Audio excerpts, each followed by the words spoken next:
समझ में आ रहा है। अग्निपथ का मतलब ये है, ये एक ऐसा पथ जिस पर जाकर आपका युवाओं का भविष्य अग्नि में स्वाहा हो जाए। सांप्रदायिकता सीख रहे हैं, हिंदू मुसलमान का नफरत सीख रहे हैं, मंदिर मस्जिद में लड़ाई सीख रहे हैं, यही सीख रहे हैं आज की डेट में। ये पराकाष्ठा हो चुकी है। अब युवा है, हर वर्ग के लोग जाग रहे हैं। ये गुलिस्तान तो हमारा भारत है, लेकिन उल्लू चुन के तो हम भी आप भेज रहे हैं। हाँ, इसमें उल्लू की गलती नहीं है, उल्लू खुद नहीं आ सकता। सबसे बड़ा मैं मुझे यूथ को और इस देश के जो डेमोक्रेसी में बिलीव करने वाले जितने भी लोग हैं उनको मुझे एक ही मैसेज है। अगर इन सब सवालों का जवाब जिसको देना है, जो 2014 के चुनाव से पहले कहता था I am accountable, where is that person, कहां है वो बंदा? समझ ले, ये सत्ता अब रहने वाली नहीं है। जो उन्होंने पिछले आने वाले 8 सालों में किया है वो किसी भी तरीके से माफ करने लायक नहीं है। जय छात्रों की जय जब तक नहीं होगी तो देश की जय कभी नहीं होगी, क्योंकि छात्र इस देश का भविष्य है। आज हम में से, आप में से जो यहाँ लोग खड़े हैं, इस देश के भविष्य को हम लोग बनाने वाले हैं। मेरा ये है कि इतिहास पढ़ के अब वो इकोनॉमिस्ट बन जाता है और टीवी पे इकोनॉमिक्स समझाने लगता है। वो जो भूगोल पढ़ के आता है, जियोग्राफी पढ़ के वो केमिकल कंपोजिशन समझाने लग जाता है। क्या इस देश में इकोनॉमिस्ट नहीं है जो इकोनॉमी की बात कर सके? बिल्कुल है। तो फिर इतिहास पढ़ के उसको बिठा देते हैं टॉप पे। आप समझ जाइएगा किसकी बात कर रहा हूँ। उसको बिठा देते हैं टॉप पे बिठा देते हैं। इकोनॉमी संभल नहीं रही है। अगर हम फिर आपके मुद्दे पे आता हूँ, अग्निवीर के मुद्दे पे आता हूँ। अगर देश की इकोनॉमी अगर ठीक कर ली जाती तो जिस वजह से आज 4 साल की नौकरी की बात की जा रही है उसकी नौबत नहीं आती। कहते हैं 54% से ज़्यादा एलोकेशन सैलरी और पेंशन में चला जाता है। नेताओं का पेंशन और सैलरी निकाला, उनकी जो सुविधाएं मिलती है अलग से, चाहे वो यात्रा की हो, चाहे फ्री मकान हो, चाहे पेट्रोल हो, उस सबको जोड़ कर कोई बता सकता है? सब आंकड़े अवेलेबल है, उनसे ज़्यादा बैठेगा कई बार। बिल्कुल 4 पेंशन ले रहे हैं नेता आज की डेट पे। बिल्कुल। लेकिन आज इकोनॉमिस्ट हमारे देश में नहीं है। जो हैं वो तो समझ रहे हैं, वो बोल भी रहे हैं, लिख भी रहे हैं, जो उनको छाप रहा है। जो गोदी मीडिया बन चुकी है वो उनको नहीं दिखा रहा, अलग बात है, लेकिन छपती तो है कहीं ना कहीं। वही गोदी। एक बहुत ही अच्छी लाइन है कि बर्बाद गुलिस्तां करने को बस एक ही उल्लू काफ़ी है। जहाँ हर डाल पे उल्लू बैठा हुआ, अंजाम में गुलिस्तां क्या होगा। तो सबसे बड़ी बात है कि आज के देश की जो इकोनॉमी जा रही है ना, वो देश की इकोनॉमी डेवलपमेंट के मॉडल पे वर्क नहीं कर रही है। आज की इकोनॉमी वर्क कर रही है रिलीजन के बेसिस पे, कास्ट के बेसिस पे वर्क कर रही है। एक सेकंड, आपने जो बोला ना, बर्बाद गुलिस्तां करने को बस एक ही उल्लू काफ़ी है। ये गुलिस्तां तो हमारा भारत है, लेकिन उल्लू चुन के तो हम भी आप भेज रहे हैं। हाँ, ये उल्लू की गलती नहीं है, उल्लू खुद नहीं आ सकता। सबसे बड़ा मैं मुझे यूथ को और इस देश के जो डेमोक्रेसी में बिलीव करने वाले जितने भी लोग हैं उनको मुझे एक ही मैसेज है। अगर इस सरकार को आपने चुना है तो इस सरकार को आप ही उतारोगे। इस सरकार के इस सिस्टम में रह के आपने अगर उनको यहाँ बिठाया है तो इस तख्त पे जिनको आपने बिठाया है उस तख्त से गिराने की ताकत आपके वोट में है।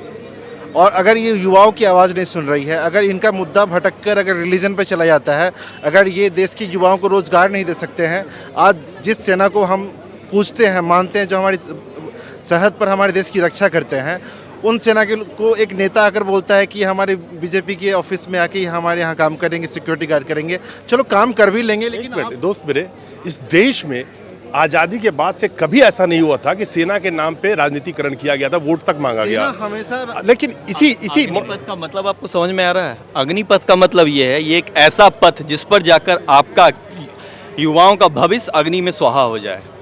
तो यही अग्निपथ का एक्चुअल मीनिंग है, जो आप और हम नहीं समझ पा रहे हैं। नहीं, हम आप समझ रहे हैं इसलिए विरोध कर रहे हैं। जो समझ रहे हैं वो विरोध कर रहे हैं। जिनके चश्मा चढ़ा हुआ है वो तो उनको कुछ कह ही नहीं सकते। जिनको 150-200 रुपए पर डे पे झोला उठा के पीछे पीछे हाय हाय कराने के लिए और सपोर्ट में किसान आंदोलन हुआ, एक नकली किसानों का जत्था सपोर्ट में खड़ा कर दिया गया कि नहीं, इनको पसंद है ये नियम। वो कौन थे, कहाँ चले गए, पता नहीं चला। 750 से ज़्यादा किसानों की अलग अलग कारणों से मृत्यु हो गई उसी आंदोलन को करते हुए। बिल उन्होंने वापस लिया अंत में हार करके। वो टाइम खत्म हो गया जब आप एक बार एक आदमी जंतर मंतर पे आवाज़ उठाए तो टीवी पे दिखाना शुरू हो जाता था।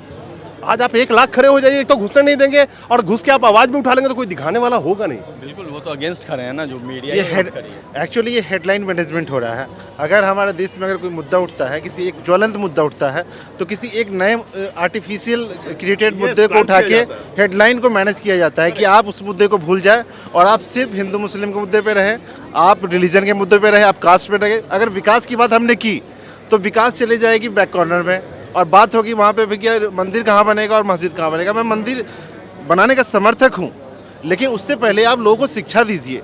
आप लोगों के अंदर ये विवेक दीजिए कि सच क्या है, गलत क्या है, झूठ क्या है।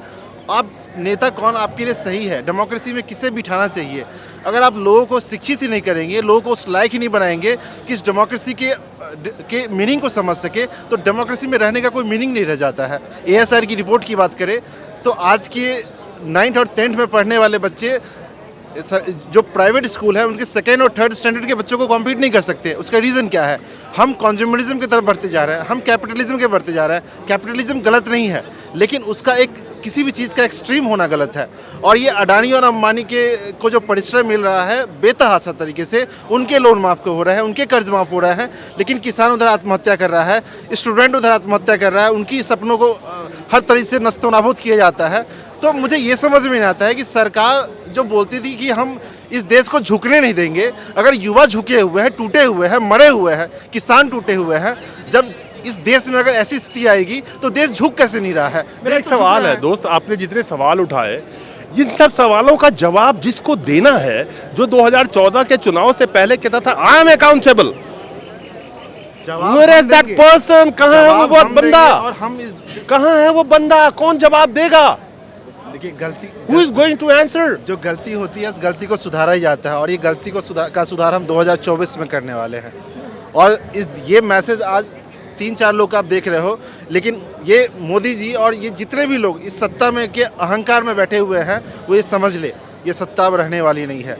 जो उन्होंने पिछले आने वाले 8 सालों में किया है वो किसी भी तरीके से माफ़ करने लायक नहीं है। युवाओं को आपने रुलाया है, आपने किसानों को रुलाया है, आपने हर उस एक लोग को रुलाया जिन्होंने एक सपना बुना था, उन सपनों पे चलना चाहा था। लेकिन एक बहुत अच्छी लाइन है कि न हार में न जीत में किंचित नहीं भयभीत में, कर्तव्य पथ पर जो मिला ये भी सही वो भी सही। कर्तव्य पथ पर चले कैसे, कर्तव्य करे कैसे? मौका में तो मिले, मौकों को छीना जा रहा है, सपनों को तोड़ा जा रहा है। अगर मौकों को छीना गया, सपनों को तोड़ा गया, तो ये वह उन्हें माफ़ नहीं करेगा। ये वह उनको 2024 में इसका बदला जरूर लेगा। किसान से हो चुका, अब युवा पे ये आ गए हैं।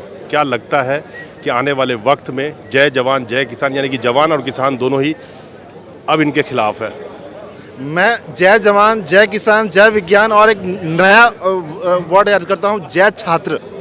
छात्रों की जय जब तक नहीं होगी तो देश की जय कभी नहीं होगी, क्योंकि छात्र इस देश का भविष्य है। आज हम में से, आप में से जो यहाँ लोग खड़े हैं, इस देश के भविष्य को हम लोग बनाने वाले हैं। इस देश जो हमारे जो बुजुर्ग है, जो हमारे से जो सीनियर लोग हैं, जो रास्ते में दिखाए हैं, जो गांधी जी के सपनों का भारत उन्होंने सोचा था, उस सपनों का भारत कोई और नहीं। जय विज्ञान बोला है, तो विज्ञान पे तो मैं क्या बोलूँ? मैं तो यही बोलूँगा कि नाली से कभी गैस मिली आपको या नहीं मिली। बाकी एक्स्ट्रा 2A भी आपको कभी मिला या नहीं मिला? आप लोग तो स्टूडेंट को मिला था कि नहीं मिला था? Man, what I am trying to say man, कि ऐसे ऐसे लोग को आप सुनोगे, बिठाओगे, जो क्या संदेश हमारे बच्चों में जाता है, जिसको वो रोल मॉडल बना के उसको पेश कर दिया जाता है।